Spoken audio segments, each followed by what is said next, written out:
Oh, there's so many things I'm self-conscious about. If I had to pick one though, I'd probably say my height. And so I want to be taken seriously, and sometimes I just feel like I'm underestimated because of it. Whenever I would like dress up for like homecoming or something, I'd never be called like beautiful or sexy. It'd always be cute or pretty. And it'd always be kind of like a diminished version of what the other girls were always. It's usually like my cheeks. Ever since I was little, I had like a lot of baby fat on my cheeks, and even though I'm technically older now, it's still kind of present. And so a lot of times people will be like, oh, you have like such squishy cheeks, and they make as if it's like an endearing thing, but I often feel like it prevents me from being taken seriously.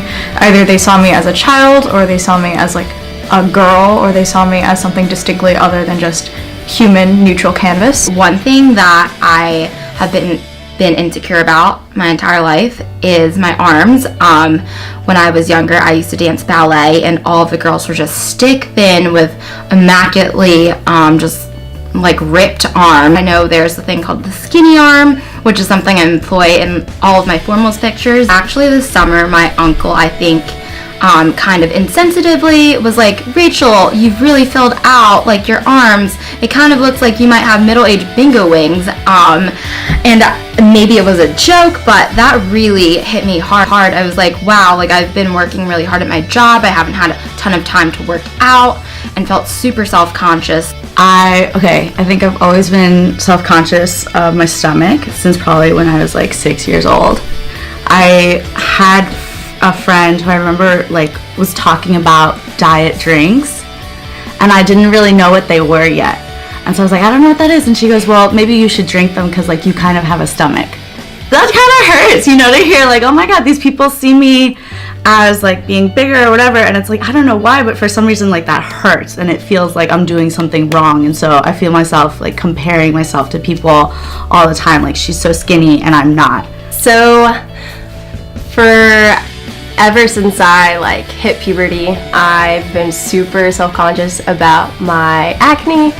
I'm 26 now and I still have acne. I think the comments of like, stop touching your face, or like you're making it worse, or oh, that like doesn't look like, that looks really bad right now, Brandy, like those kind of things really just like cause me to tank in confidence. But there are good days and there are bad days, so you gotta take it day by day.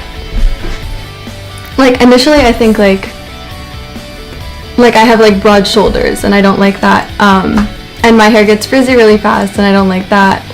In middle school I was really skinny and I'd get jokes like, you should eat more food, are you anorexic, things like that, and that actually persisted through high school too. That one wasn't great. In the moment you're like, okay, like that wasn't so bad, but then you think about it and you're like this happens a lot, and this is like, then it starts to get bad, I think one of my biggest insecurities right now actually might be my skin. I didn't have a lot of acne when I was in high school, and then all of a sudden I recently turned 20, and then it's like it just blew up. But so it's definitely been me, like when I take off my makeup at night, or when I'm like getting out of the shower and I see myself in the mirror, I'm like, oh, okay, gotta deal with this now. So it's not been like super confidence inducing. Sometimes if I've had like an anxious day where like I've been like picking at my skin and I'm like around people, I'll try to like use my hair to cover my face or something in a certain area, not show that side of me. Something I'm not confident about would probably be my stomach. I've always been very tall, which is something I used to be very self-conscious about, but I've gotten used to it now. My best friend from home is 5'5" and a size 0. So whatever, like, and I live in LA, so we go to the beach a lot, and so like whenever we go to the beach, like I'm just really self-conscious around her because she's so tiny. I lay down as much as possible, or like more than waist deep in the water. I don't know, I think it goes in ups and downs. Like some days I'm fine, some days I'm not. Days when I eat a lot, or when I'm wearing jeans as tight as these, it's a little tough. But I don't know, you just kind of deal with it, and it's life.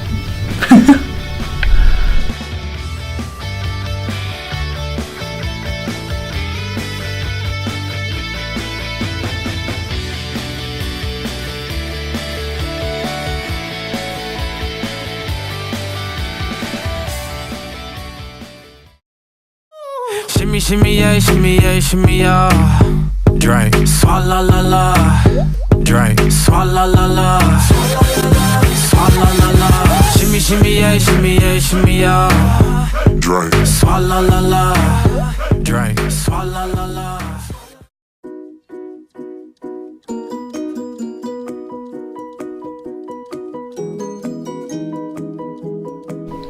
Powerful. That's pretty awesome. I'm just seeing beautiful, I'm seeing joyful, seeing sweet, not caring about others' opinions, haters. Put together. I see fierce a lot. I'm kind of surprised. I really like powerful. That's pretty cool. Like, that was one of my biggest insecurities, was I wasn't going to be perceived as someone to be taken seriously, and someone literally said like, oh, like this person has a little oomph to them. My eyes go straight to like my insecurity, like this thing. It's like, oh God, like, you know, this isn't the best part of me. Like, oh, I should like straighten up more, like fix whatever. And like when you think about those things, it affects the way you eat, the way you like interact with other people, the way you like dress, everything. And then to see like that's not what comes through. Like people notice like you as a person, and that's what matters. That's just very emotional. It's great to see that my insecurities aren't necessarily like reflected in other people's first impressions. That's obviously a really big relief. It really kind of just shows how warped our own perceptions of ourselves are. Girl, you look so good. Aww. Look at that sass. Goddamn. I love this. I want to meet this person. Like, I want to get to know this person. I want her in my life. She just seems so genuinely, like, awesome. I just see you as confident. It's like, that's just automatically a role model. That's somebody to look up to. That's somebody to talk to and take seriously. I trust her. So trendy, wow. Okay, so when I count to 3, you guys are going to get to turn your photos around and see everything that people have said. So 1, 2, 3, flip your photos over. This is so nice. My favorite's comfortable. I like that. Confident, which I like a lot. I like fierce. Oh, that's a good one. I also have a friend, which is nice because I feel like it's always like you don't want to come across as like you always want to come across as somebody who's open and all, and that's nice that somebody's like, oh, friend.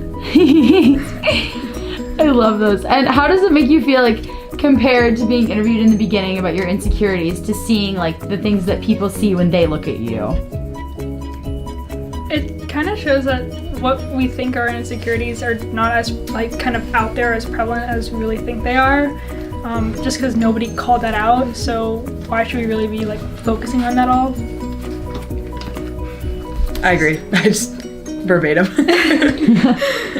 Like, a lot of my words are like synonyms for like confident, and one of them actually says confident, which I really didn't like feel like in that moment, but that's cool.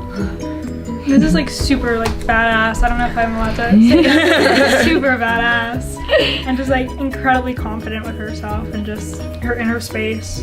I think it's the smile. Definitely. You're really endearing. Like it'd be really easy to talk to you, and I think it is. Oh my gosh. There's a lot of joy and happiness here, which is really nice. Yeah, I had talked about like feeling a little uncomfortable with my skin and not really wanting to show like much of that off. But actually this picture, it looks pretty nice, which is surprising. No, it's great. It does make me feel really good, and it really brightens up my day and my week for sure. So thank you for letting me be a part of this.